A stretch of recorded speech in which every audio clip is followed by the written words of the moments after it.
Hello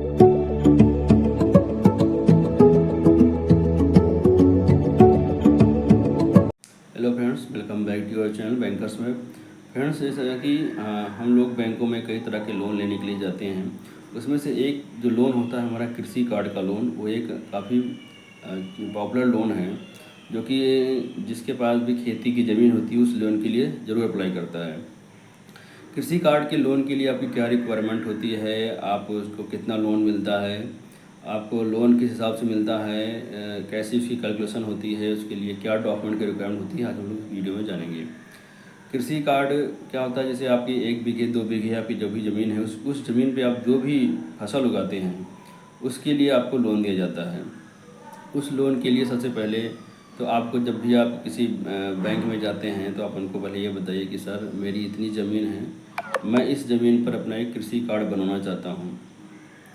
तो जो उस बैंक के एम्प्लॉय होंगे, जो उस लोन को देख रहे होंगे, कृषि कार्ड का लोन, वो आपसे कुछ क्वेश्चन करेंगे, कुछ उसके बारे में पूछेंगे। जैसे पूछेंगे कि आपके पास पहले भी कोई लोन था या नहीं था, उस ज़मीन में कोई पहले से भी कृषि कार्ड कभी बना था कि नहीं बना था, या ये ज़मीन आप ही के नाम पे है कि या आपके किसी के घर में किसी और के नाम पे है। ये सारी चीज़ें जानेंगे।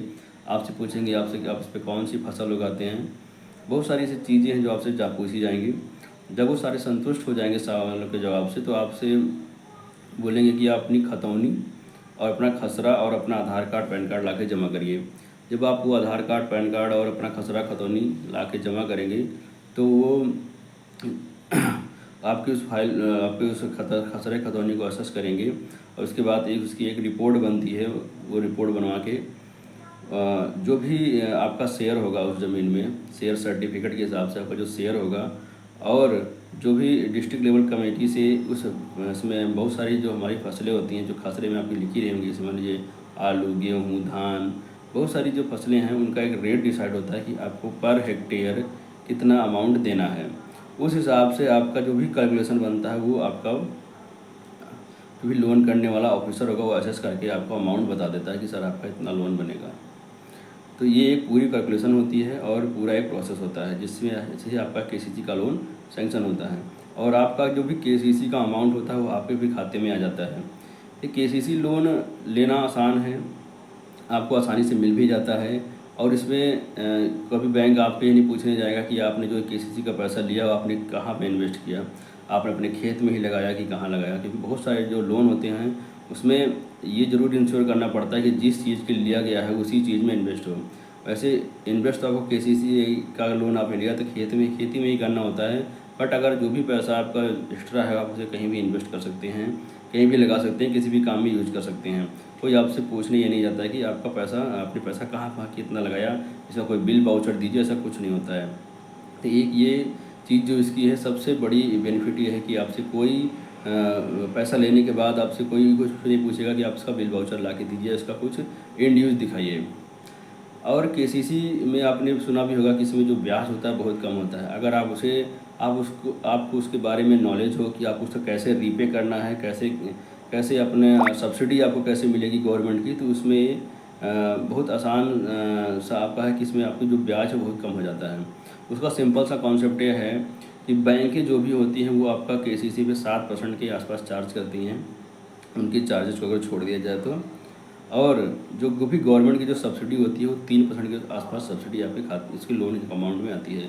बट उसका कई सारे केसेस होते हैं कि अगर आप उस केसीसी के लोन को जो भी आपने लिया हुआ है, अगर उसको आप, जैसे मान लीजिए आपने 10 नवंबर को लिया है, 10 नवंबर 2024 को लिया है अगर आपने केसीसी का लोन, तो आपको अगले साल 10 नवंबर 2025 से एक दिन कम से कम पहले उस लोन को विद इंटरेस्ट पे करना है, और सेकेंड डे आपको फिर उससे उसको निकालना है।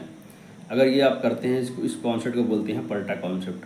अगर ये आप कर देते हैं तो आपका जो लोन की सब्सिडी है वो आपकी ज़रूर आती है।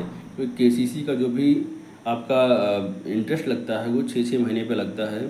तो जिस जिस आप जैसे मान लीजिए आपने नवंबर में लोन लिया है, तो अगर आप सितंबर में जो भी इंटरेस्ट लगेगा, या उसके बाद नवंबर में जब भी आप पे करेंगे अपना विद इंटरेस्ट, तो आपकी मार्च में सब्सिडी आपकी क्रेडिट हो जाती है।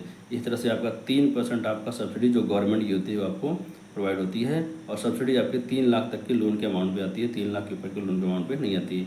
तो कोशिश ये करिए कि जैसे मान लीजिए आपके घर में कई सारे सदस्य हैं और आपके पास कई मतलब ज़मीन ज़्यादा है, तो उस ज़मीन को अपना अपना कहते हैं सब लोगों में अपना डिवाइड कर लीजिए। आप उसमें खतौनी पे नाम चढ़वा दीजिए कि इनके नाम पे इतनी ज़मीन है, इनके नाम पे इतनी ज़मीन है। तो जब भी आप लोन लेने जाएंगे तो आपका लोन जो भी होगा वो 3 लाख के नीचे बनेगा और उस पर आपको सब्सिडी सब लोग को मिलेगी और आपका इंटरेस्ट 4% पे लगेगा। तो ये केसीसी का एक कॉन्सेप्ट है जो आपको समझना चाहिए और अगर आप केसीसी धारक हैं इस बात को जानना चाहिए। तो अभी मैं लोन की और सारी वीडियो बनाऊंगा, तो आप अगर आपको इसमें इन्फॉर्मेशन कोई मिली हो अच्छी, इस चैनल को ज़रूर सब्सक्राइब करें और उस पर बने रहें। Thank you.